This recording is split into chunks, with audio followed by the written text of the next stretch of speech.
Good evening, everybody. This is your host, Huge Pop from the Huge Pop Wrestling Podcast. We have a special guest tonight. He is the district manager of the Fit for Life in Fayetteville. He is an independent professional wrestler of over several promotions, founder and designer of Fearless Fight Gear. His finishing move is Backpack Stunner. He has been with wrestling stables such as Team Fearless with Lodi. Our guest has held over 50 independent champions, singles, and tag team titles, and is currently active wrestling in North Carolina, South Carolina, Georgia, Texas, and wherever he has the opportunity. Welcome to the show, Scott Mathews. How you doing tonight?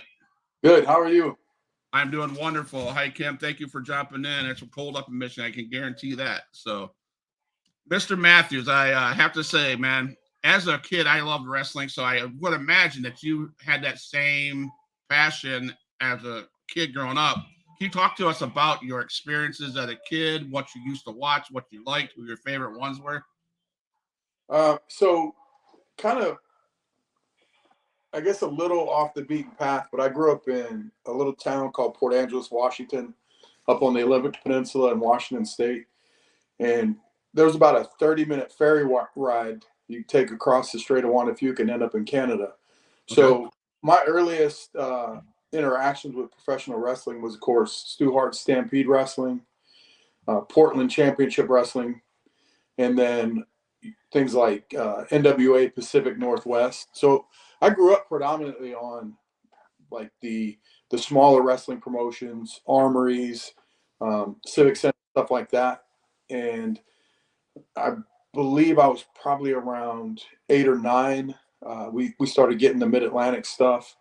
And I didn't even realize what WWF was until going to the VHS or the old video stores and seeing all the VHS tapes of WrestleMania and stuff like that. So they were like my last kind of like invitation, so to speak, to professional wrestling. So like I said, I grew up on the armories and those old school guys and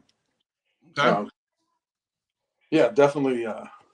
Funny story. I actually had one of those old Texas Instrument computers you get from Radio Shack. Yeah. Plugged to a black and white TV and it had like a cassette tape disc drive. But I used to unplug that thing and put it underneath my bed covers and turn the volume all the way down and watch wrestling on Friday nights. Nice. That's epic. That's funny, man. My funny story I have with watching wrestling in middle of the night was Saturday night's main event, and I tell this story a lot. My brother, who lived in the same house, he's 10 years younger than me, and he was not supposed to come in my room to watch wrestling. Period. No questions asked. Well, he was like, "Scott, are you watching it?" I'm like, "Yeah." It was going to be Sid Vicious and Hulk Hogan, I think it was. And he goes, "I'm going to come in." I said, "Dude, we can't." He goes, "But he came in," and I said, "Okay." And he goes, and of course, Sid Vicious goes, "What's that I smell? I smell a power bomb." So he goes, "Do it." So I said, did it. I picked him up and I power bombed him into his bed, and his feet kicked up and knocked off the lamp cover off the ceiling light and made lots of noise. And at 11:30, 12 o'clock, you can imagine how mad my mom and dad were. I don't think I got my TV back for months. So, but yeah. So during your growing up and watching, who were some of your favorite wrestlers that you would say, "Yeah, I got to watch this over and over"? I used to really I like Brian Pillman when he had just transitioned from the NFL playing with the Cincinnati Bengals over into professional wrestling. He was one of my favorites to watch at Stampede. Obviously the whole Hart family, guys like Maka Singh and some of the Canadian guys that you didn't really see a lot of in the States. Then, of course, with Portland Championship Wrestling, you had like Billy Jack Haynes, Roddy Piper. So Piper's always been one of my favorites just because he's so good on the mic. And then like his ring work was great too. I don't think he was one of those guys that never got enough credit for his in-ring work. And then, of course, when I first got introduced to the WWF or now WWE, loved Tito Santana. He was one of my favorites. Of course, the Ricky Steamboat, Randy Savage match, one of my all-time favorite matches. Jake the Snake Roberts. Didn't really care too much whether they're heel or face, but if there was something about their character that kind of drew me in, Right. obviously guys like the Road Warriors and, you know, Ron Simmons, guys that were kind of like trendsetters of their time. Okay. Definitely appreciated those guys. Now that Piper, was he as crazy back then as he was as when he got into WWE? Was he just as good? I think he was probably better in those days just because he didn't have the the big filter on him, so to speak. Okay. And like I said, I don't think his time in the WWF really told the true story of what he was capable of, because his runs in the Mid Atlantic area, matches like the stuff he did with Greg Valentine, those are just matches that can never be duplicated again. Right. Right. So, do you mimic in your craft? Do you mimic anybody's style when what you do now, what you did in the beginning of your career? I think it'd be safe to say I've been influenced by certain move sets, but I've never had the mindset that I wanted to replicate somebody else, because I've always believed in, I can thank Ricky Morton for sitting me down early on in my wrestling career, and having a conversation with me. But I've always felt like conveying who I am, and so not necessarily that I would say that I've replicated anybody, but I do think like that stoic, very straightforward character has always kind of been my niche. Okay. There's several guys that have been very like realistic character based, but again, that when it comes to character development, it all comes down to being yourself. You just turn the volume up to 10. Okay. And Well, before we get any further, I want to tell you thank you for your service in the military. I appreciate that. I thank you for that. And can we touch a little bit on the military? Did the military prepare yourself to where you are today? absolutely, because as a kid, I was, I had I was one of the kids that got laughed at in school. Like, what do you want to be when you grow up? I want to be a professional wrestler. Oh yeah, right. Everybody wants to do that. And, even, in places where it wasn't so popular, it was one of those childhood things. The military really helped me because at the time where I did join the military, the opportunity to go to college and pursue, college athletics was a possibility. But I lived in a foster home my senior year of high school, and joining the military for me was kind of like that. It was a personal decision that I made, because if anything went wrong, bad grades, got injured, um, anything that could have derailed, pursuing college athletics got in the way. The concern was not having a safety net. There was no mom and dad to go back home to. And so I made the decision to join the military because I was an adult. I needed to make sure I had food in my stomach, a roof over my head, and job. And so the things that I learned in the military, um, the discipline and the camaraderie and understanding you take care of the guy to your right and left, uh, definitely has been a big part of my life, even after my time in the service ended. Awesome. Well, thank you for that. Again, thank you for serving in the service. I appreciate you. Thank you, Dad, for being in here. Thank you, Dad, for serving in the service. Rick, how you doing tonight? Thank you guys for being in the chat. It's awesome. So, what was the moment when you said to yourself and family that wrestling is what you want to do for your career? What was that moment? So I the one thing that I didn't do as a kid, I never got the chance to go to any live events. Okay. And so the first live event I went to was 1997. There was a 1-800 Collect Wrestle Slam tour that was traveling around the military bases. Okay. And Greg Valentine was on that show. A guy Okay. named Toe. He did some stuff with PG-13 when they were at WCW. Went through the plant. He was on that show. Christopher Daniels, Okay. Rikishi when he was doing the Sultan gimmick. All right. He was on that show, and that was my first live event that I went to. And to go full circle, my time with TNA, Christopher Daniels, AJ Styles, Elix Skipper, even though I wasn't on a contract, anytime I went down there for TV, I always had a room to stay in. They took care of me, but pretty much everybody I saw in that first live event that I went to has had some sort of impact on my professional career, Okay. whether I've become friends with them or I've shared the ring with them or just built a relationship over time with them. So that was, a pretty big opportunity for me. And then I went to a show when I was stationed at Fort Drum, New York, after I left Fort Campbell, and I went to another live show, and King Kalua was on that show. Oh, wow. And he was one of the names. King Kong Bundy was also on that show too. But talking to Kalua at the merch tables at intermission, I was getting ready to be assigned down here at Fort Bragg, now Fort Liberty. And I asked him, I said, hey, are there any like wrestling schools? Because I'd kind of like done some research and kind of got the ins and outs of what you needed to do to step into that realm. And I figured, I'd go to wrestling school, learn the business, maybe, do shows on the weekend or whatever while I was still on active duty. But definitely right around 1998, 99, where I was like, I think I can do this. Like I said, I got assigned here to now Fort Liberty, which back then was Fort Bragg, and was fortunate enough to find a school not far from where I was staying. That's where I got my first break in wrestling. But it's just one of those things where I just, my intent in joining the military, I plan on being a career soldier. But then I got to that point where I realized, like, I don't want to be one of those guys that says, I wish I would have, or what if.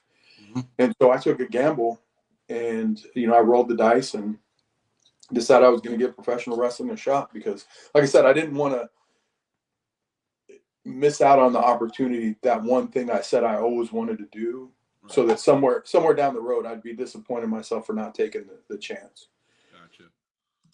Rick says he interviewed Kalua last year. Rick is another podcast creator, wrestling podcast creator. Rick is also, he has us on a radio station in North Connecticut. Yeah, so thank you for Rick that. And so yeah. So training school. Did you said you did your research and everything like that. So what training school did you finally go to, and who was your trainers in that school? So I started out at a school called Ring Time Professional Wrestling Training Center, and I got there at just the perfect time because Lodi and Toad were actually working with another guy that lived in Fayetteville, getting him ready for some dark matches and some opportunities. And so they were spending a bunch of extra time there at the training center.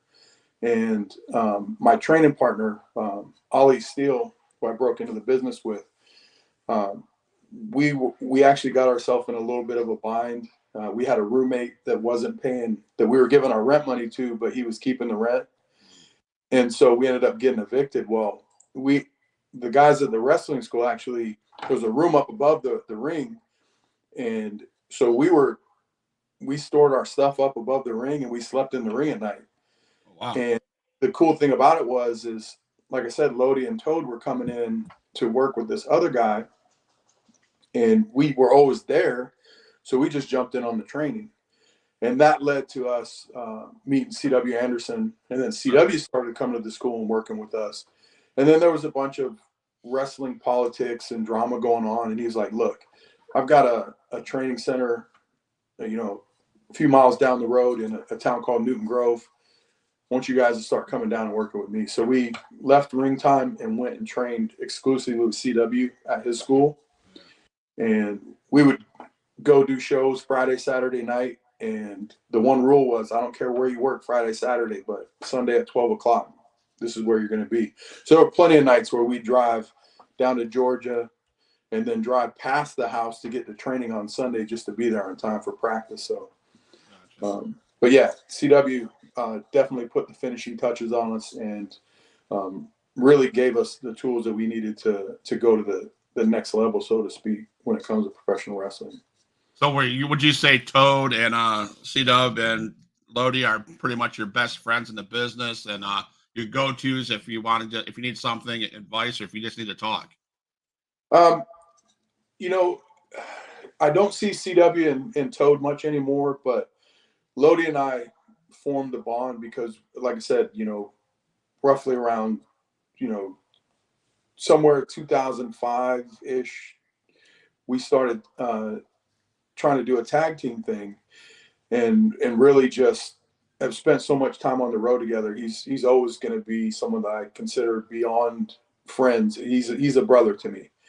Right. The good thing about at the time that we were training at Ring Time, also Caprice Coleman was coming down there, and he was just, he'd done some stuff with Omega, but still trying to, kind of make his name, and so we got to spend a lot of time with Caprice and develop a relationship with Caprice. But definitely, if I were to name a couple guys that I've just got like a lifelong bond with because of professional wrestling, would be Lodi, Caprice, of course, my training partner, Ollie Steele, and a few other guys here and there.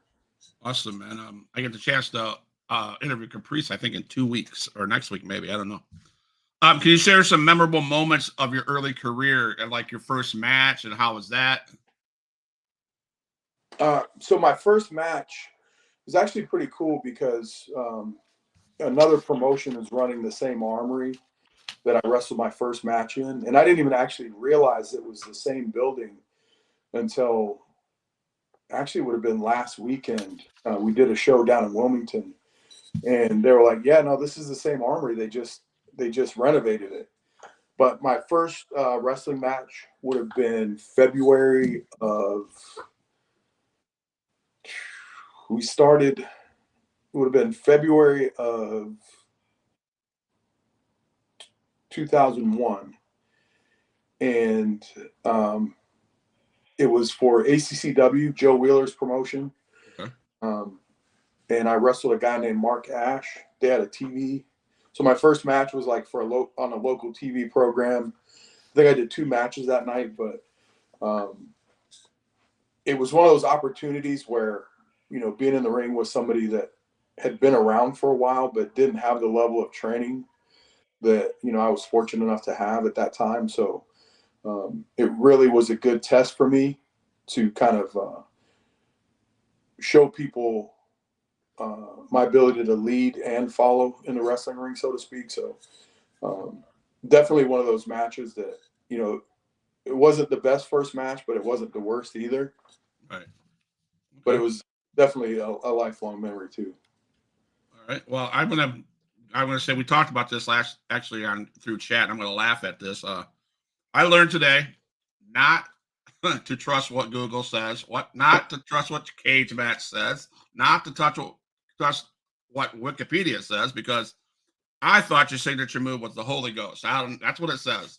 So can you tell us about your signature move and how it came about and stuff like that? So it's called the backpack stunner, and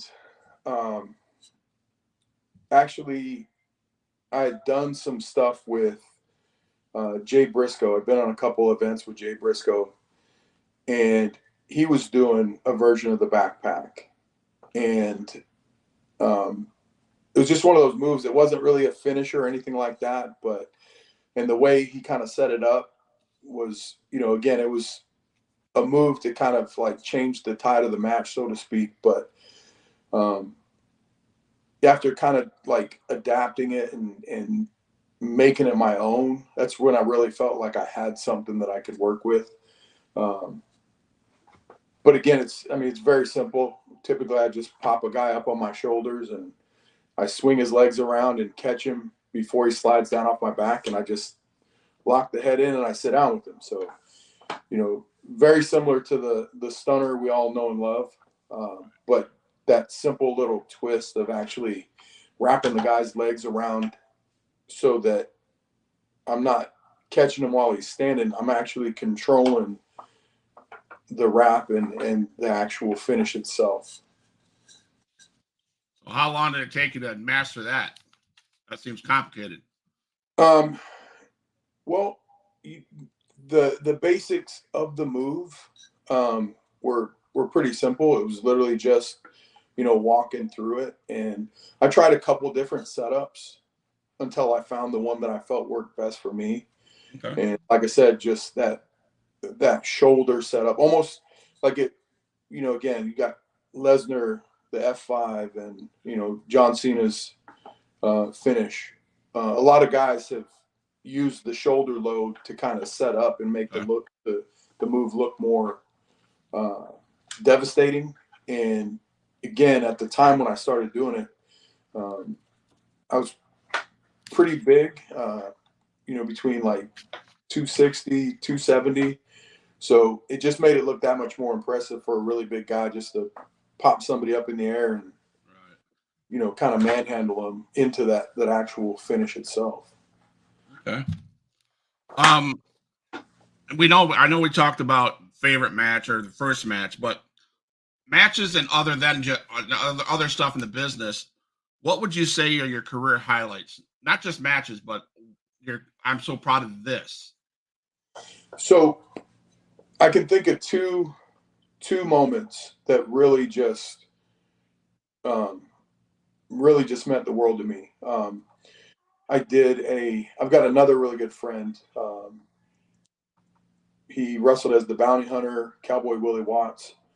Torn up the road with him several times over the past 24 years. But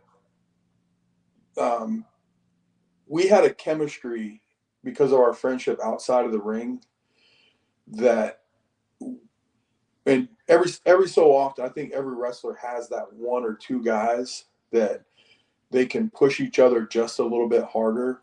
Right. And we all know, the cat's out of the bag, the secret's released. Yes, there is some planning that goes into wrestling matches. Yes, there is a predetermined finish. But with him in particular, we could go just a little bit beyond and hit each other a little bit harder. We trusted each other, we respected each other, and we knew where the boundaries were. And so anytime we had a match, it would really just be a hard hitting extravaganza, so to speak. But we did this match for a softball team. They used to do this annual fundraiser at a school in Seagrove, North Carolina. And we were booked to wrestle each other that night. And the special thing about the match is it was supposed to be a bounty match. And the storyline was that, this manager had I don't know if it was $1,000 or $5,000, whatever it was in this briefcase. And he was actually managing the guy that I was wrestling. And the whole point was whoever beat me up that night, whoever beat me could get the $5,000 he was holding on to. And Harley was a part of the match, and he actually was my second. So one, to have Harley Race standing in your corner as a manager, but again, just being in the presence of Harley Race was one of those, that's a dream come true for anybody. So we go through the whole match. It was a 2 out of 3 falls match. I actually ended up winning the match. And Harley had just had back surgery. And the plan was that once the match was over, the manager got on the mic, was like, if my guy couldn't get it done, I'll give this money to anybody in the locker room that can come out and take this money. And so they filed out the locker room one by one. I'm dropping guys, putting guys down. And the whole deal was that because Harley had just had this back surgery, I was going to roll out of the ring so Harley could give me the big punch and he could take the bounty. Well, we talked about it beforehand. And again, he just had surgery. There's no way he could get in the ring. And as the match finished, Harley said, don't get out of the ring at the end. I'm coming into you. And Harley made the decision. And he told me afterwards, he said, I was so impressed with what you guys did. He was like, I wanted to pay that respect to you and get in the ring and do this with you. So to have somebody like Harley Race say, doesn't matter what my doctors told me, I'm going to come in there and do this in the rightful place was an honor. You like, I can't even put words to. So yeah, Harley Race rolls in the ring and turned that Hall of Fame ring around and gave me that big punch. And yeah, that's one situation that definitely will be a lifelong memory for me. And probably the other one that sticks out is I had done some stuff with TNA while they were still filming in Nashville. Okay. And so my first opportunity, once they were in Orlando, Bill Behrens called me, said, hey, got a spot for you. And I remember telling the guys, like, talking to Helix, talking to AJ, I said, man, if there's one guy that I could have this first match, you know, here in Orlando with, it would be Abyss, right? Just throwing it out there into the universe, so to speak. And sure enough, we get there and, hey, you're with Abyss tonight. And, you know, they kind of gave me the rundown of what they wanted. And I threw some ideas out there and they like, yeah, as long as we see this and this and this from Abyss and you take the big finish, that's all we can do. So we literally built the match off of his signature moves that they wanted to see. Okay. Because he was such a big guy. Yeah. The idea was going to kind of do like that Sean Stasiak, like too dumb to not realize you just got yourself in a bad situation. Okay. Because everybody up to the point that had wrestled Abyss, like they were all scared out of their boots. You know, they're shaking on the entryway. And I just asked, I said, hey, can I be that one guy that runs down there to my death instead of being the coward that's like, I'm not sure about this? Like, sure, let's do it. So I hit the ring and we started small. I hit him, didn't do anything. So I kicked him, didn't do anything. Literally, we just stacked all these strikes up to the point to where, like, I finally, when it was time for him to lay into me, I threw my whole body at him and we just went.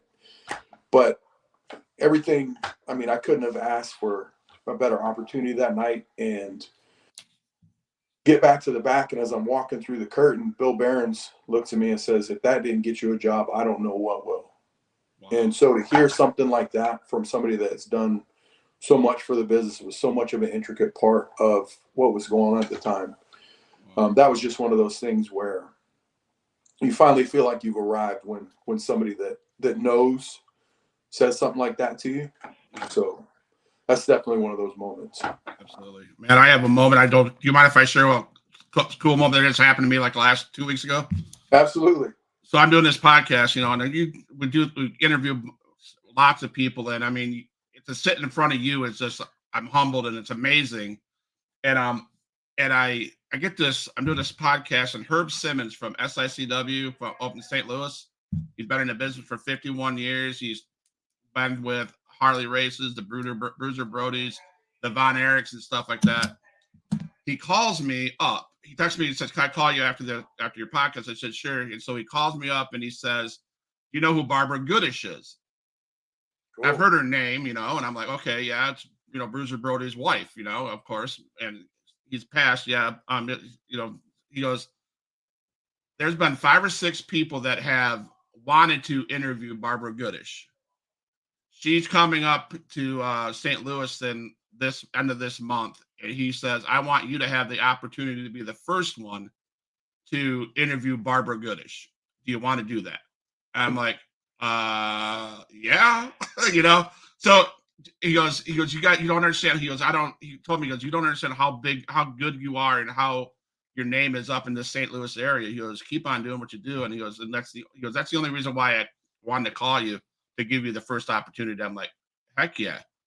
That's awesome. So I'm a little bit nervous going into this because I'm like, Bruiser Brody's wife. I'm like, oh man, you know, but you know, I'm just keep on doing what I'm doing. I prepare myself and we'll go on. So yeah, it's just to hear that stuff. Like you said, dude, be in the ring with Abyss and be that, to have you be able to run down there and, you know, that's incredible, man. That's just so cool. So challenges and overcoming adversity. I know this might lead into a long story, but I was told to give you the time to do this, so I'm going to do that. Um, Wrestling often comes with challenges and injuries. Can you share some obstacles you faced? I know there was a car accident that happened that changed your life. That it was amazing. So if you could share that story, please, man, take your time doing it. I'd love to hear it. So it actually started, the setup for that moment started in 2011. Um, I spent the first 10, 11 years of my wrestling career focused on making it to the big time. Um, you know, I'm one of the long list of guys that I'm sure could say this, where again, I had Dusty Rhodes tell me, um, "You're not going to do any more jobs. We're getting ready to put you on paper, and it's time to start doing different things with you." Johnny Ace uh, told me after a dark match for WWE, um, "Give us 2, 3 months, we'll get you to Louisville." Now, those things never panned out, and there were situations that involved other wrestlers. Um, the writing on the wall just wasn't there. And when I think about it now, I truly believe that me not ever signing a contract with the two big companies at the time was part of God's plan for me. Um, that I was allowed to experience what it's like to wrestle in a WWE ring. I was allowed to experience what it was like to wrestle for TNA, other major promotion, and actually one of the few guys that has actually gotten a payday from WWE and TNA in the same week. And that's the good thing about being an independent guy. Um, but actually being under contract was, like I said, I just don't believe that it was in God's plan for me. But I've always believed that everywhere I wrestle, no matter how small a promotion, no matter how small a building, no matter how many fans are in the crowd, that's the most important match of my life. And that promotion is the place to be in that moment. I've never believed in using promotions as stepping stones to get somewhere else. Mhm. So I've always treated everywhere I've gone like that's what making it is.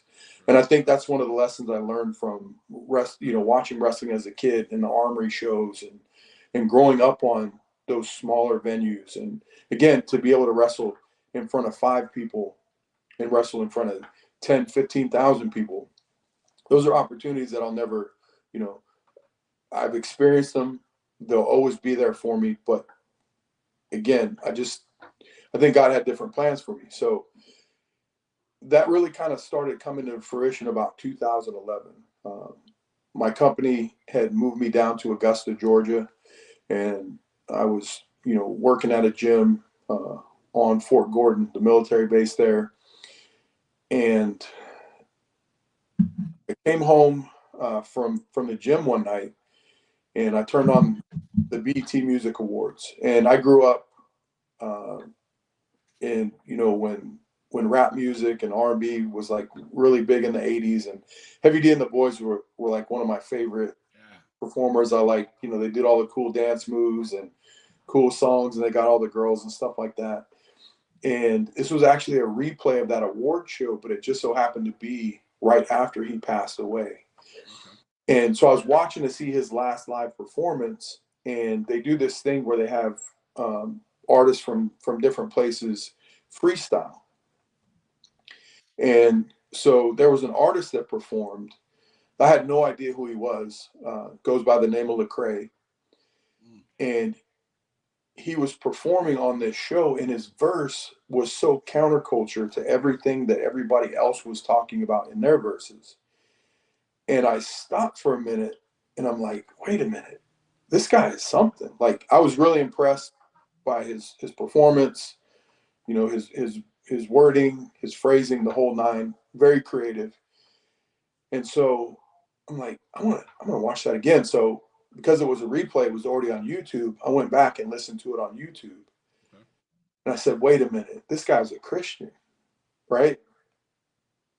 And everything in his verse, he did everything but say he was a Christian. But when you heard what he was saying, there's no doubt that you could mistake who he represented and what he was trying to communicate. Right. And so in that moment, I kind of felt this little thump on the back of my head, so to speak. And as plain as day, I heard a voice, and it said, if he can do that on that stage, then you can do that on the stage I've given you. Mm. And I knew in that moment that I was talking to God. Wow.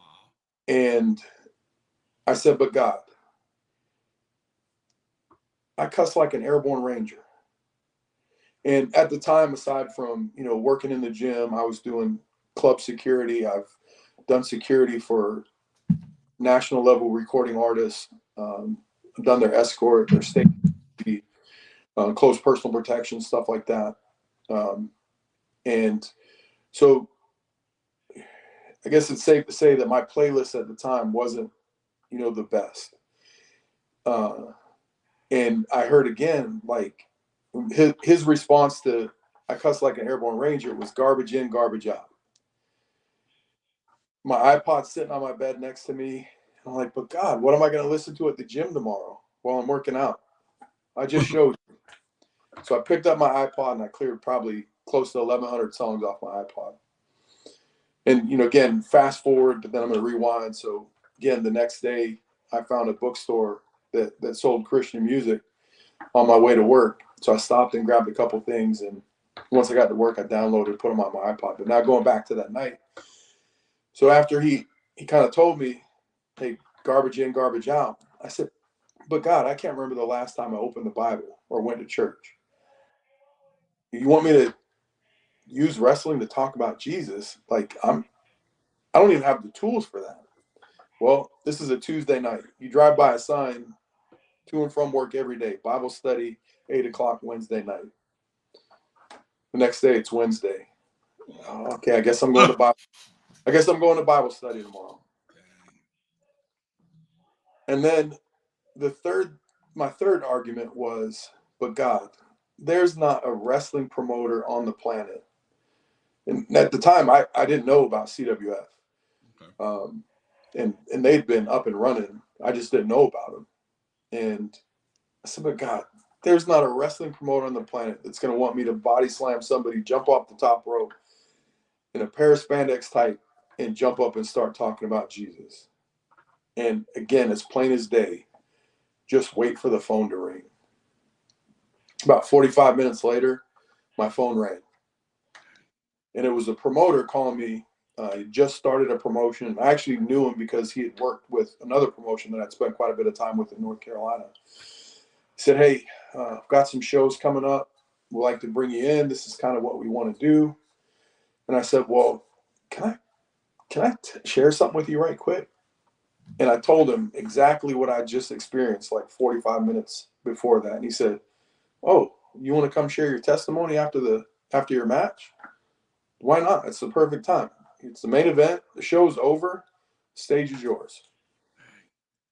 And so I got off the phone with him and I got down on my knees and I just said, God, you win. No matter how much it hurts, I'll serve you. And so the first year that I made that commitment to use wrestling as a platform to share the gospel and to be a positive light, my bookings doubled. The second year, I started getting invited to speak to youth groups, church services on Sunday. My bookings, like I said, tripled at this point. The third year and the fourth year, so on and so forth. And from 2011 to 2015, before the accident, I was probably my most successful time in wrestling. Nothing on TV, nothing for, any major promotions, just opportunity after opportunity to wrestle in front of people and walk and talk my faith out through wrestling and through these opportunities to speak. And in August of 2015, August 25th, going back to the 23rd of August, I wrestled on a outreach show at a church called All Seasons in Forest, Mississippi, and wrestled in the main event that night. And then I was the key speaker for this outreach event. So after my match, I did a gospel presentation and a sermon. Got my car, drove home, several states. And again, this accident could have happened while I was driving the vehicle, anywhere, anytime on the interstate from, again, between Mississippi and North Carolina. Made it home safe. Everything's good. Like I said, August 25th, I'd started riding my bicycle back and forth to work just so I could get extra cardio. Even though I worked at a gym, I was doing cardio at the gym. I rode my bike 12 miles to work and 12 miles home from work every day. And again, it was all about being in the best shape possible. It was, a training opportunity for me. So I left work about 5:45. Actually was supposed to have left earlier that day, but one of my trainers had asked me to meet them at one of our other gyms on base to have a conversation. And of course, she was late for the meeting. I stayed until she got there. We had the meeting and got on my bike to head home. And where my accident took place, it was actually right by the Corps headquarters on Fort Bragg, maybe 5 minutes from the hospital on Fort Bragg. But I was riding up to an intersection, and there was a van not parked in the center lane, but like in the center lane waiting to cross. And the van driver waved me through the intersection. So as I'm pedaling through the intersection, there was a car coming around the curve that the van driver couldn't see, and I couldn't see either because of the way the road was laid out. And so right after I came across the front of the van, I see black and silver. And I realize that's a car tire and that's a car. So collided with the car. It shot me out into the intersection. Actually, when I landed, I looked up and I was in the oncoming traffic lane. It threw me probably a good 15, 20 feet. Jeez. And I tried to stand up, and I felt some pain in my midsection. I tried standing up, and my right leg was just like, it didn't do anything. So I laid back down. I said, God, if you're not going to do something amazing with this, just let me get up now. And just like he spoke to me 4 years prior, I heard his voice plain as day as again. Just lay there. I got you. And then, so I laid back down, made a couple phone calls, texted a few people. I actually had a match scheduled for the next weekend, and Lodi and Gunner, we were going to go speak at a military boys' school. We got invited to do a gospel presentation at this military academy for high school age kids. And so they were one of the first people I reached out to. Hey guys, just had a little accident, a little bit, not sure how this weekend's going to go, but I'm going to do my best to be there. Like I said, I'm not thinking what's really wrong with me. I'm just thinking, all right, God's got a plan for this. I got to start, making sure everybody knows I'm going to be okay. It's just, it's temporary. And as I'm laying there, like I said, I sent out a few messages, and I heard his voice again. And it was, you remember 4 years ago, you said, no matter how much it hurts, I'll serve you. I'm telling you this because I want you to know this past 4 years, these opportunities to go and speak and to share the gospel were to prepare you for this moment. So, again, a lot of people in ministry will say they're doing the Lord's work. And understand, if you truly believe in God, you understand there's nothing you or I can do that can hold a candle to what he's capable of. Absolutely. And so when you have that moment where you realize, like, I had these opportunities to go and share my faith and to spread the word, but it was to prepare me and my faith to be strong enough to know that in that moment I was going to be okay.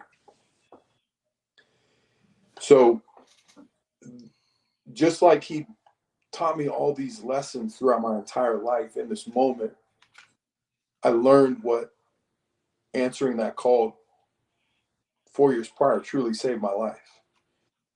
And so about that time, the guy that was driving the vehicle that I landed in front of, he had gotten out of his vehicle and run over to me, and I knew something was wrong on the inside. And because of how my leg was responding, I told him, I said, tie my legs together, because I knew it was in a part of my body that, like, again, there's arteries and stuff like that. So some of that military training kicked in too. Like, I've got to lock this down so that I don't cause any more damage to myself. So he took off his belt, strapped my legs together. About that time, the ambulance got there. And I'm still laying in the road while they're kind of deciding how they're going to move me. And I can hear the ambulance drivers off to the side. One, they're calling the hospital that's 5 minutes from where we're at. And I hear them, and they're actually betting that I broke my pelvis. And they were right. But I also heard the hospital come back over the radio and say, don't bring him here, take him downtown. And you would think that a hospital on a military base would have higher than a level 2 trauma center. Well, that's all they've got. So they take me down to Cape Fear Hospital, and I'm in the emergency room, and they've done a couple x-rays, a couple scans and stuff like that. Next thing you know, my kids walk in the room. And at the time I didn't realize it, but there's a certain age that they'll allow kids into an emergency room. And they were well younger than that age. And I also found out after the fact, the reason why they would let them in the room is because they didn't think I was going to make it. Jeez. And so, again, no one's told me, like, we don't think we're going to save you. But just the symbolism of finding out why they let my kids in the room, because they didn't think they could save me. And all I could think is, oh, my kids are here. Well, if this is it, then I'm happy, because here they are. Right. So got to, hug my kids, and, wasn't too much longer after that. They came in and said, look, we've got to get you to Chapel Hill because we can't fix you here. But here's the problem. The helicopter is out on another call. So the only way to get you there is to strap you to the backboard, put you in an ambulance, and they're going to do about 120 miles an hour to get you to Chapel Hill. And of course, they still hadn't cleared my spine. They still hadn't cleared my brain for TBI or anything like that. So up to this point, there was no medication or anything like that. It was just grin and bear it. And so as they're getting ready to transport me, they roll me out into the ambulance bay. And there's two guys standing next to the ambulance. And, again, I'm assuming one's going to ride in the back and then one's going to ride in the front. Well, I know that, again, this was an opportunity for God to kind of show how he works. But I just remember looking at the shorter of the two guys and said, hey, if you guys are driving me, I want him to ride in the back with me tonight. And turns out he was actually the driver. And he was like, well, normally I drive. And, you know, so him and the bigger guy, they kind of looked back and forth. I said, like, I don't know why, but I really believe you're supposed to ride in the back with me tonight. And so finally, like, okay, no problem. So he gets in the back with me, and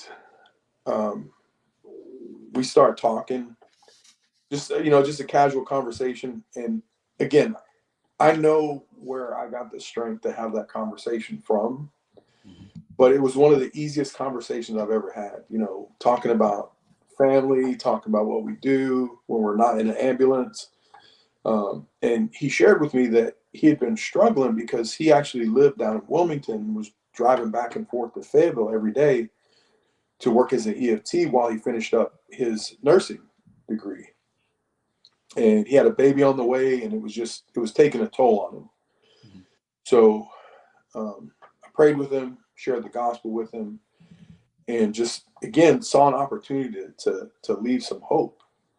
And it also helped kind of take my mind off of what I was going through in the moment too. But so that was a God-send moment where, again, God gave me something to kind of take me out of my situation and focus on somebody else. Absolutely. So then when I get to Chapel Hill, they have me in the emergency room there.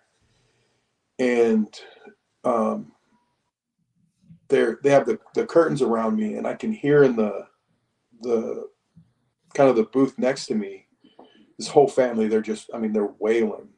And the chaplain had stopped by and to check on me. And while the chaplain's talking to me, asking me if I want prayer, I'm like, how about if we pray for them over there? Because it sounds like they're going through a lot more than I am right now. And so, you know, again, another opportunity. So myself and the chaplain, we're actually praying for, don't know if it was a man, don't know if it was a woman, but we're just praying for this family next to me. Because again, you know, it's pretty eminent they're about to lose a loved one. Right. So from there, they kind of get me settled in. They get me in a room, and for the rest of the night, I'm going through these series of scans. Like, they're checking to see if my bladder's punctured, where the internal bleeding is, how severe the break is, the whole nine. And about 5 o'clock that morning, they come in. They're like, all right, we found a puncture in your bladder. We've got to get you to the ER really quick. And Lodi had actually driven all the way up from Charlotte to be there at the emergency room at Chapel Hill with me. And another good friend of mine, a pastor, he's now pastoring a church out in Indiana, David McManus. He came up from Fayetteville. And so they're there with me as they're getting ready to take me into surgery. And we stop the surgical team. Hey, guys, before we do this, can we just pray? And so myself, Lodi, Pastor Dave, and the whole surgical team that's getting ready to do this procedure on me, they're holding hands around my bed. And man, if those two men didn't pray up that surgical team, I can't even put words to that prayer. And take me in the emergency room, take me in surgery. I come out of surgery, I'm in the recovery room, and doctor comes in and says, hey, just want to let you know we put you back together. Now, the injury from the accident was an open book pelvic fracture. Mm-hmm. And basically an open book pelvic fracture is where the pubic bone in the front comes completely apart. And then I actually had complete right side separation in my back at the SI joint. So the right side of my hip, just off of my spine, completely had detached in the back and in the front. And the mortality rate for an injury like this is 4 out of 10. Like 4 out of 10 people that have this injury don't even make it to the hospital. They typically bleed to death before they even get there. So he said, hey, I put you back together. And oh, by the way, I fixed your hip that was already broken previously as well. And as soon as he said that, like, I knew that I had done something on my hip a few years prior to that. Mm-hmm. But I just kind of ignored it and worked through it. But when he said, "Hey, I fixed your hip that was already broken too," and then the next thing he said after that was, "I do have to tell you this." He said, "If you walk again, it will take at least a year." And he told me, he said, "You will never wrestle again." Dang. And I looked at him and I said, "Doc, I got to know, how much of a head start do you have? You said a year, but how much time before I can try?" So you can't do anything for 3 months.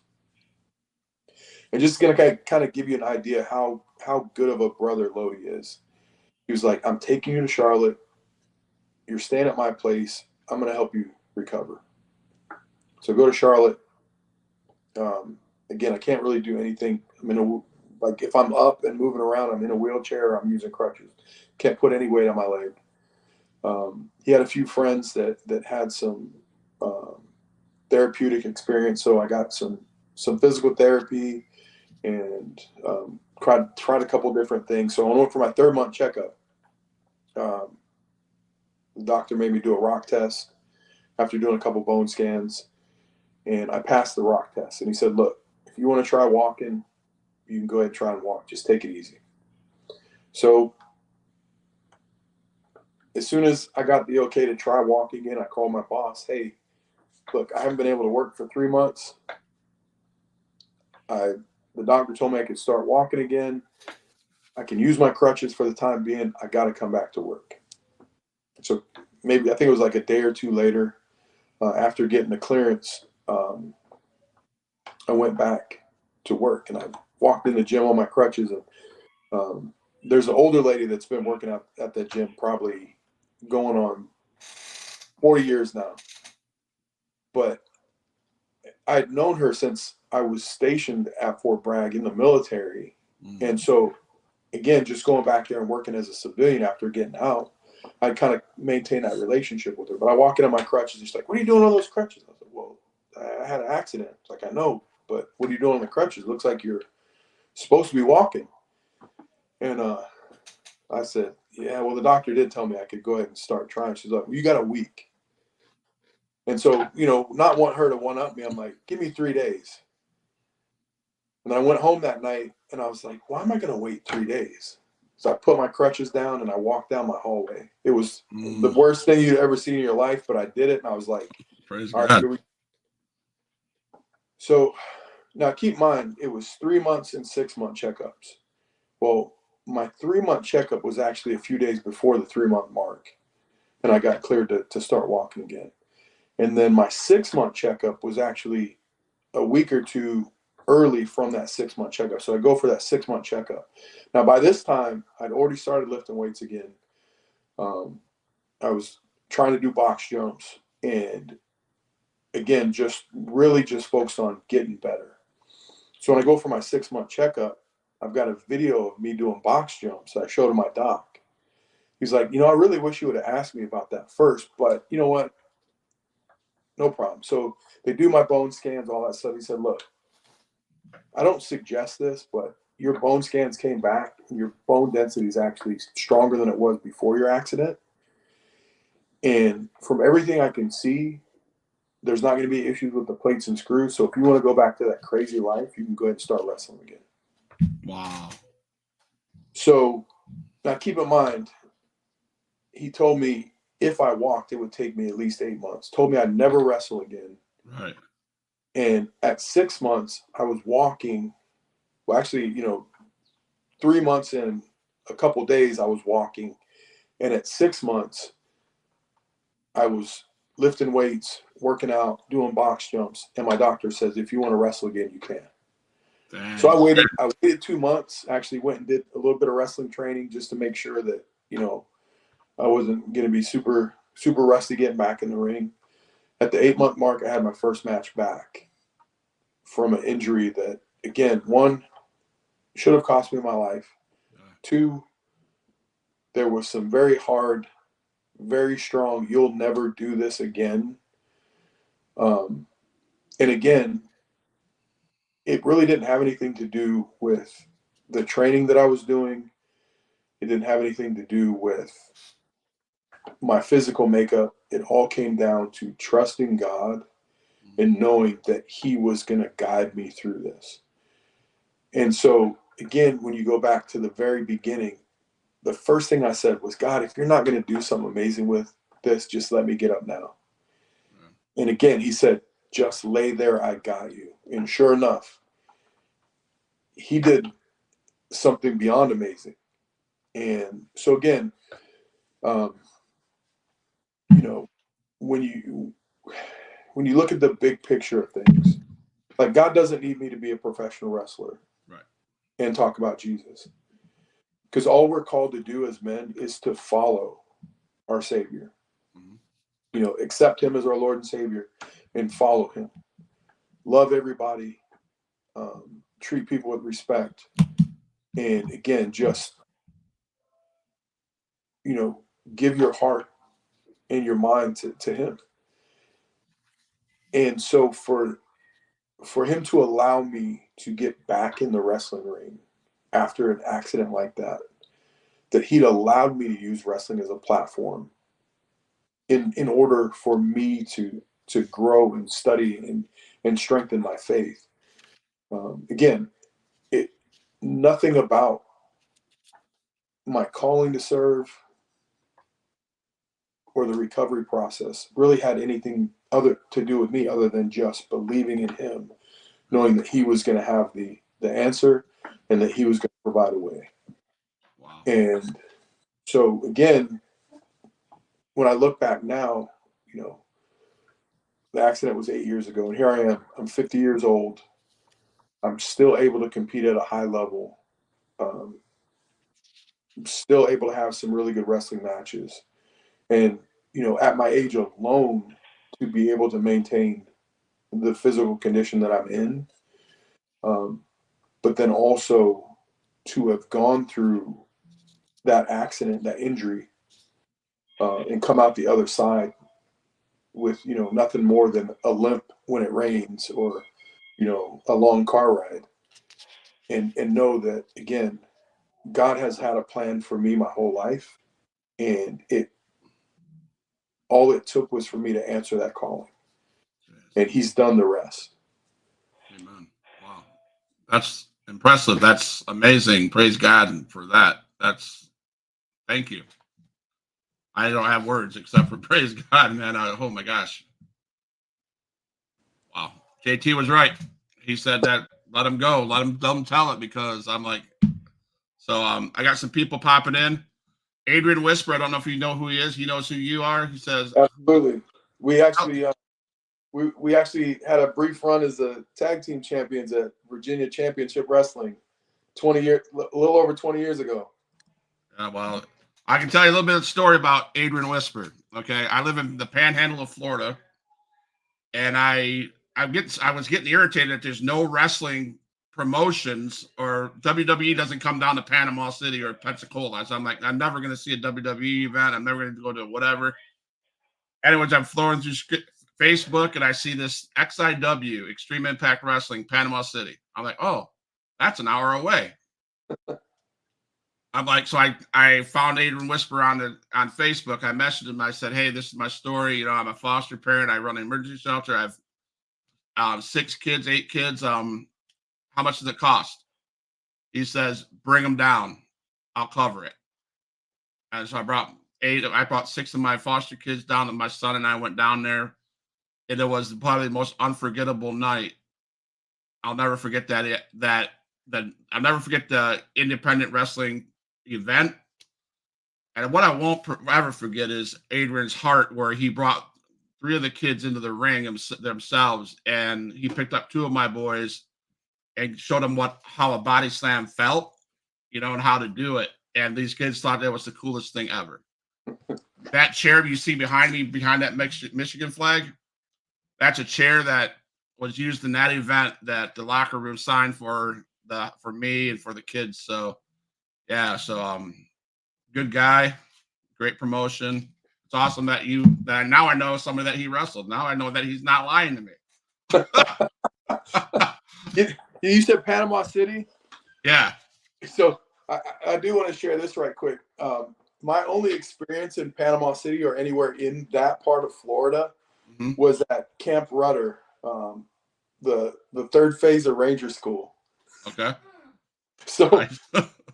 so I don't have too many fond memories of the Panama City area. I don't think that's no. Yeah, you're right. So, but no, friends of this, Adrian says, tell him to hit me up. I want to bring him down to XIW. That would be epic, man. Yes, sir. I'd love to see him, man. We should make that. We need to make that happen, Adrian. We need to make Scotty come down and be part of the XIW for whatever. So yeah, man, this is cool. And so it's so cool. It's how full circle that is. But so I want to talk about one of the interesting things that I didn't realize in the wrestling business. Talk to us about brotherhood and paying it back. I mean, I know you talked about Lodi being your best friend and your brother, and yeah. So, what's brotherhood and paying it back mean to you? So, professional wrestling, obviously Hulk Hogan made it, one of the catchphrases. Brother this, brother that, everything is brother, brother, brother. And it can be used loosely as a term of affection. Again, a lot of guys, it's, their intent isn't always the best when you're interacting with them, but, a good brother here and a brother there kind of like makes it all go away. But really, when it comes to the brotherhood in professional wrestling, the true unadulterated brotherhood is when you walk into a locker room, right? And knowing that the guy that you're getting in the ring with, you're putting your life in that person's hands, and knowing that the person that you're giving that to respects you enough to do the same for you. And, there are politics in wrestling. Not everybody gets along. Not everybody has the best of intentions, but for the guys that truly believe and respect the people that they share the ring with, that opens the door for bonds to be created. And ultimately, whether it's in wrestling or out of wrestling, and again, I was adopted, ended up back in foster care as a teenager, and so I don't have any blood siblings, but between the military and wrestling, allowed me to form friendships that transcend just being somebody's friend. And so, they say blood is thicker than water. Brotherhood is thicker than blood, in my opinion, because you don't have to be related to someone to give your life for them, to defend them, to be there for them in a time of need. But that's really what it comes down to, is that somebody that, again, it's unconditional. I trust you. I respect you. I love you as a family member. So that's how I would say, that's how I break down brotherhood. And then as far as giving back goes, I don't want to go off in too much of a tangent, but right around the time COVID hit, I started to kind of feel this tug away from wrestling. And, I've had a lot of great opportunities, been places a lot of guys haven't had the opportunity to go. But I got to a point with wrestling that I started to kind of lose my love for it. And because there was so many politics at the time, and there was so much backstage drama going on at these different events. And when COVID hit, I saw that as an opportunity to just kind of like ride off into the sunset, not trying to do a retirement match or leave on this big fanfare or anything like that. I just wanted to just kind of disappear. And so I got away with that for about a year and a half. Didn't watch wrestling, just completely just stayed away from it. There's a few close friends that I had from wrestling, again, guys that I would consider brothers that I kept in contact with. We didn't talk about wrestling. We didn't watch wrestling together. It was Like literally just, how are you doing? What's going on with your life? Let's hang out. Wrestling wasn't involved. Then I watched WrestleMania, and it was one of those, probably one of the best WrestleManias that I can remember. And it just made me go, and I started getting the itch again.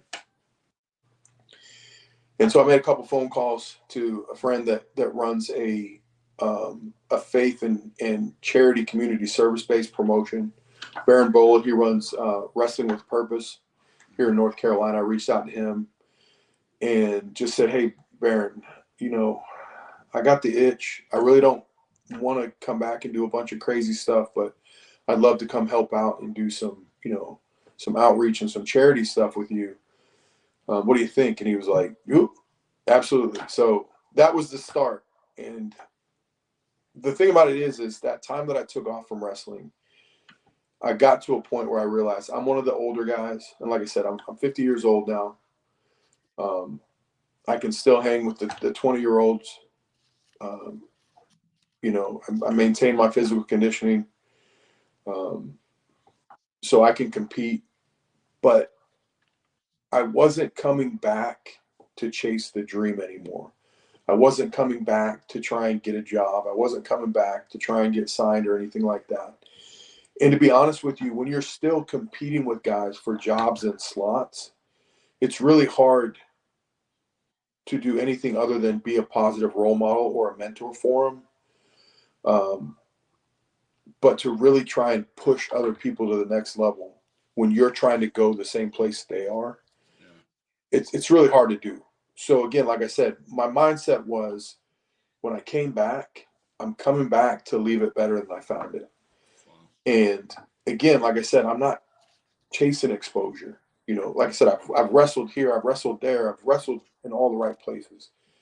And I feel confident that I've made enough of a name for myself that I can just come back and leave something for these younger kids to follow. Right. And so I truly think that, one, you use wrestling as a platform to help other people outside of wrestling. Right. Two, that every locker room you're in, especially as an older veteran, somebody that's been places people are trying to go, that you give them the tools and you give them the keys to get there. And ultimately, it's every person's decision. You take the advice or you don't. Yeah. But again, to be in a position to elevate other people, and again, put them where they want to be. That's what I would consider giving back when it comes to the locker room and the boys. Wow. That's awesome, man. I was having this idea when you were talking. The XIW Tag Team Champions right now is Controversial Inc. I think you need to bring Lodi down with you to Panama City Beach and take them titles. Well, we travel. Huh? We do travel. There you go. Adrian Whisper, if you're still listening, man, make that happen, man. Real quick, I got a few questions from the CWF boys. I mean, I'll be honest with you. I reached out to the likes of Rob Vaughn, JT, Bam Bam, and all those guys. Barrett. One of these guys says, ask him this. Do you really hate Kenny Loggins? No, I don't.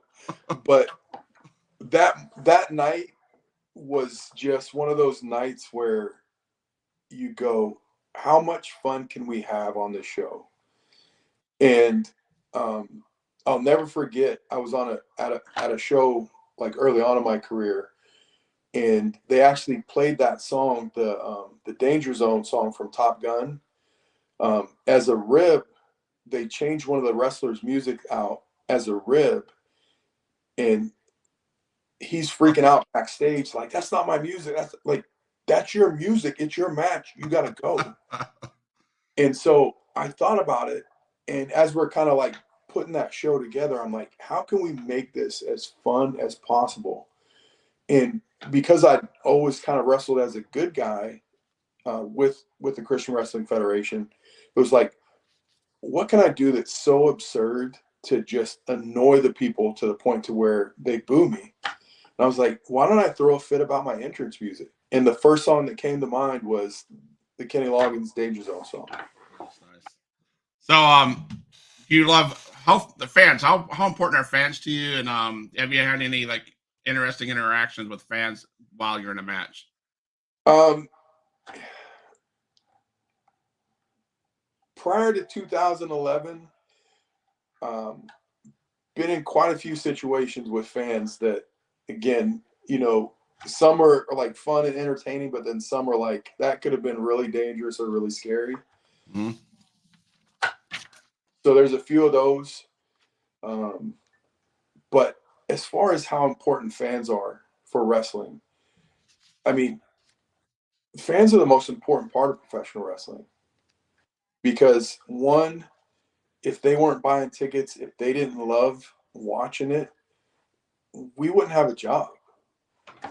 And again, when you take on the responsibility of using wrestling as a platform um, to share the gospel and stuff like that, the fans are also extremely important because it's an opportunity to change somebody's life and to carry yourself in a way that somebody goes, there's something about that guy outside of a wrestling character. There's something about him that I gravitate towards. And then when they realize that it's your faith and and what you believe in and that foundation that you've set your rock on. So yeah, I mean, again, they're in my opinion, they're the most important part of the wrestling business. Okay. Awesome. Thank you. No, I told you I worked for foster kids, and I sat around the dinner table today, and I asked the kids they could have. Right now I have 5 in the house, so I said you have 2 questions. You can ask our guest 2 questions, and so they started. So here we go. Real quick answers. What's your favorite food? Steak.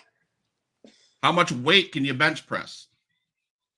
The most I've ever benched is 415.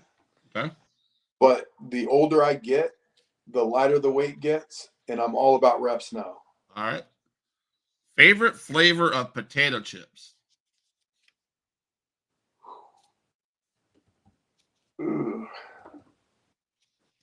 Flavor, sour cream and onion. All right. Favorite color? Black or silver. Favorite wrestler of all time? Oh, wow. Favorite wrestler of all time. Well, my very first favorite wrestler was Tito Santana. Okay. Again, everybody else, I liked everybody. But then when I really got to a point to where, like, there was one guy that I just like, that's the guy, Tito Santana, and then probably Roddy Piper would be, he'd be on my Mount Rushmore for sure. Damian Wayne says, I know this dude. Yeah. I know Damian from from the XIW, so love the guy. We've shared the ring a few times over the years. Trying to connect with Damian with the promotion he's with now to get some of his guys on the show. So hope that comes out. So favorite car? Favorite car? I'm a GMC guy. Okay. Favorite? Okay, sorry. GMC guy. Probably my favorite car though. Oof.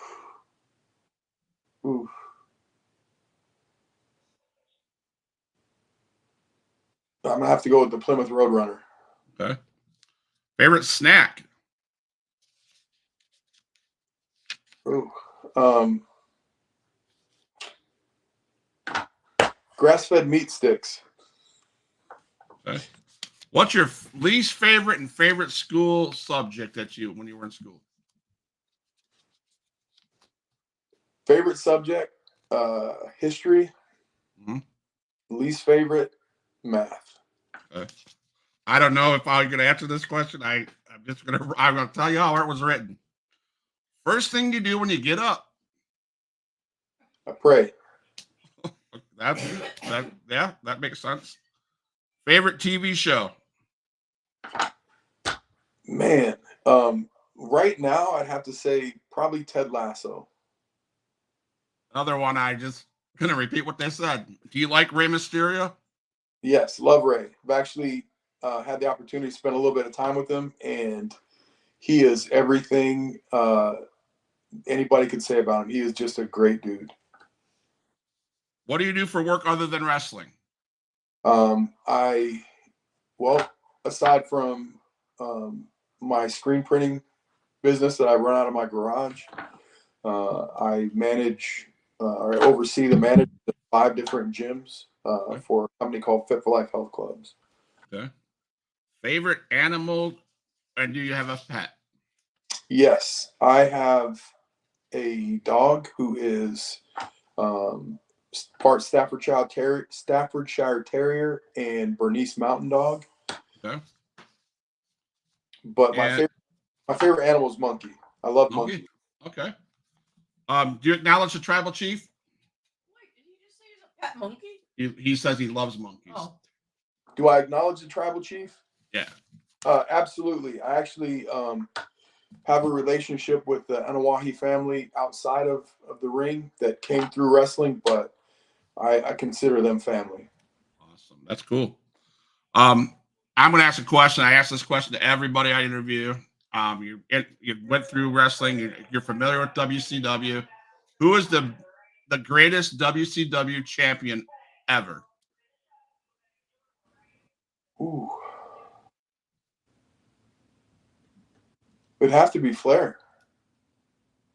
You're probably right, but the TikTok answer that went crazy on TikTok was David Arquette. David Arquette. Yeah. Yeah. We'll give him credit. All right. Now I know we're going long, and I apologize. I have one more thing I want to give you a chance to talk about, because I think it's very important. It was very inspirational for me. If I ever get to North Carolina, I would love to come by this place and be part of this at all sometime. So I got this clip I'd like to share that we can talk about this. Okay. I'm not sure if you saw tonight, but we had the opportunity to speak in front of a great group of men here at the Weight Room Revival. If you don't know what the Weight Room Revival is, well, it's a little play on words. Don't wait to see what God does in your life before you start reaching out to Him. But most importantly, it was held in a weight room inside of a wrestling ring. You got a couple wrestlers talking about their love for Christ. But ultimately, again, it's all about helping other men be godly.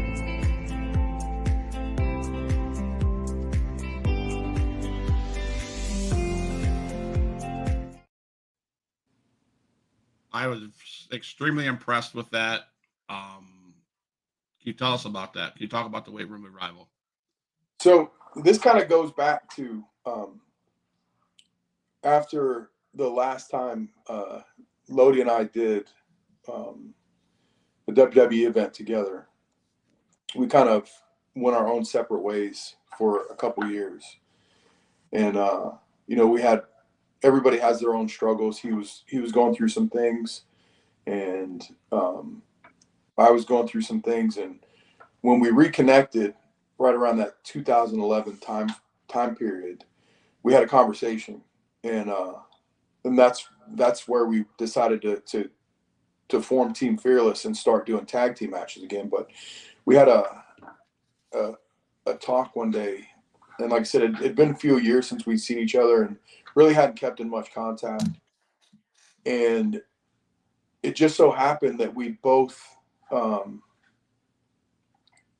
come to that moment where we knew that we served a higher power, and that we'd made the commitment to serve the Lord, accepted Jesus as our Lord and Savior. In that moment of realizing that, again, you can go to church thousands of times, and there's a big difference between truly developing a relationship with Christ and just going to church. But we both had that aha moment, that wake up call, like, we're called to serve. So again, we formed Team Fearless and started again doing tag team stuff to use the wrestling as a platform. But so this was Lodi's brainchild, the weight room revival, and it's actually held at his gym in Charlotte, where it's also the home of the Team Fearless Wrestling Academy. And he had one of those conversations with God where like he just felt God leaning on his heart to do this. So he's been putting it off for a while, and finally he just got to the point where like I'm answering this call, we're doing it. And so he came up with the concept of doing the weight room revival. And what it is it's a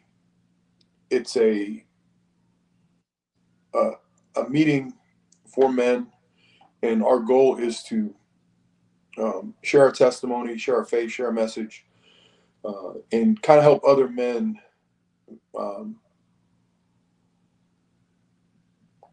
kind of make the commitment to be, more godly. And again, it's just kind of help God, men live a godly life and be proud of what we believe in and not be afraid to share our faith. And again, just kind of connect with people through our story,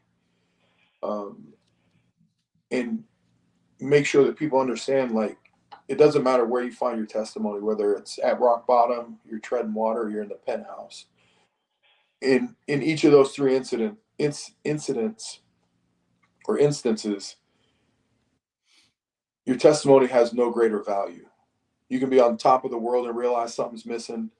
You can be treading water, begging somebody to throw you a life raft, or you can be at rock bottom where there's nothing good in front of you, there's nothing good behind you. They might as well just go ahead and start piling dirt on top of you. And that moment where you accept that love of God in your life, it's not always an easy journey. And so to be able to connect with other men and say, hey, look, this is where I came from. This is what I've been through. This is where I'm at now. And this is where I'm going, to inspire and motivate and encourage other men to not run from the commitment, not be afraid of what they believe in, and ultimately just know that, again, God loves them. Well, Scotty, I will say this. I really appreciate you coming on the show tonight. I mean, we could sit here talking for, I'm sure, hours. I mean, it's been an inspiration to me to hear your story. And again, I will say this: every Monday, it's CWF Monday, and it's what I thought was just to be a podcast of hearing wrestling stories has turned into a life-changing thing for me. And I appreciate you sharing and being such a great man of God and being so inspirational. So I thank you for coming on the show.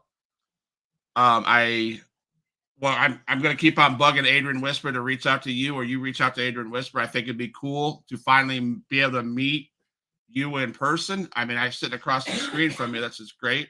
But I would love to meet you in person. You need to bring your tag team partner with you. And I think Team Fearless could take out the controversial link. That's all I'm saying. I would hope Adrian Whisper would listen to this and make it happen. I can't say enough about the man that you are. You are better. You're a great guy. So I'm going to give you the opportunity to tell people where they can see you, what's happening what's going to be going on in the near future. Adrian Whisper says he's on it. Good thing, Adrian. I appreciate it. So I'm going to let Scotty Mathews tell you where you can find him, how you can follow him, what's going to happen here in the near future with Scotty. And I'm going to play a song, but please don't go anywhere. Stay in the green room. I want to talk to you after the show's over. So, Mr. Mathews, the floor is yours. Probably the best place to find me is on Facebook right now. I do have an Instagram account, but I don't use it very much. Just Scott Mathews, TNAwrestling on Facebook. I think my next date is in Pembroke, North Carolina for Wrestling with Purpose for Baron Bullard at the Rescue Squad. Then after that, working with Caprice Coleman for Bubba Amick Promotions. They are their events are right on the other side of the North Carolina border from Charlotte. They're in South Carolina. But yeah, just check me out on Facebook. I normally post dates and posters when they come up. You can message me on Facebook. By then I should have my stuff together and actually remember what my Instagram account is. You can probably find me on a golf course if I'm not in a wrestling ring on a Saturday. All right. Try and play golf as much as possible. Hard to believe it took me 45 years to actually have a hobby that I'm pretty passionate about, but I love golf. So promoters, you throw a round of golf in the booking, just let me know I'm there. All right. We have some great golf courses around Panama City. I'm just saying. Oh yeah, no, that's one of my jokes now. I try and travel with golf clubs all the time. Wrestling, they say never leave home without your wrestling gear. Yeah. Well, now I have my golf bag and my gear bag in my vehicle. There you go. So, Huge Pop Wrestling podcast fans, we had Scotty Mathews on the podcast. Thank you so much for your stories, Scotty. Thank you for the fans that watched. Thank you for all these guys that went in the chat. Keep on a lookout for it seems like every day Huge Pop Wrestling Podcast has a show on. We love you guys. Hit the subscribe button, follow button, and we'll see you next time. And don't go anywhere, Scotty. All my dogs, make some noise up in this house.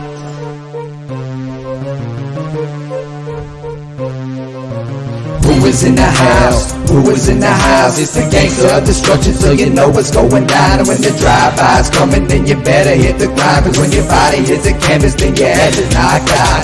Who is in the house? Who is in the house? It's the gangster of destruction, so you know what's going down. And when the drive-by's coming, then you better hit the grind. Cause when your body hits the canvas, then your head is knocked out. Fight with Adrian Whisper is like a fight with the devil, because when he's dealing with you, you cannot get on this level. Fight with Adrian Whisper is like a fight with a king. It's like a fight with an army. They got the tanks and everything. He's leaving bruises and stitches, possibly leaving you crippled. Cause when he sets up the table and sends you straight through the middle.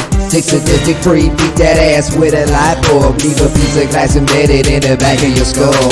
Who is in the house? Who is in the house? It's the gangster of destruction, so you know what's going down. And when the drive-by's coming, then you better hit the ground. Cause when your body hits the canvas, then your ass is knocked out. Who is in the house? Who is in the house? It's the gangster of destruction, so you know what's going down. And when the drive-by's coming, then you better hit the ground. Cause when your body hits the canvas, then your ass is knocked out.